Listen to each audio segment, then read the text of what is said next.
Hello, I'm Mamata Mallam, emotional strength coach for women.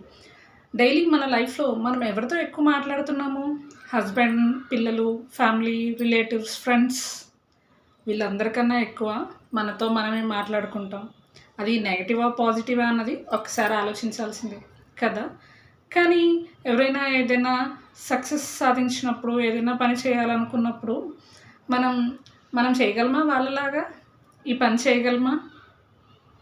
మన వల్ల ఏమవుతుంది, అబ్బే నాకంత సీన్ లేదబ్బా, నా వల్ల కాదు అని ఎంతమంది మీలో మీరు నెగటివ్గా మాట్లాడుకుంటున్నారు. కానీ ఇవే మాటలు మీరు మీ బెస్ట్ ఫ్రెండ్స్కో, మీ వెల్ విషర్స్కో, మీ పిల్లలకో చెప్తారా? లేదు కదా. నీ వల్ల అవుతుంది, నువ్వు చేయగలవు, కీప్ ఆన్ ట్రయింగ్ అనే చెప్తాం కదా. వాళ్ళకి పనిచేసిన మాటలు మనకెందుకు పాజిటివ్గా పనిచేయవు? ఎందుకంటే మనం మనతో పాజిటివ్గా మాట్లాడుకోము, మనకు కూడా పాజిటివ్గా పనిచేస్తాయి. సో మీలో ఎవరైనా ఇలా ఆలోచిస్తే మీతో మీరు పాజిటివ్గా మాట్లాడుకోండి. అలాగే ఇలా ఆలోచిస్తున్న వాళ్ళకి ఈ రీల్ షేర్ చేయండి. Like, share, subscribe and follow for more updates. Thank you.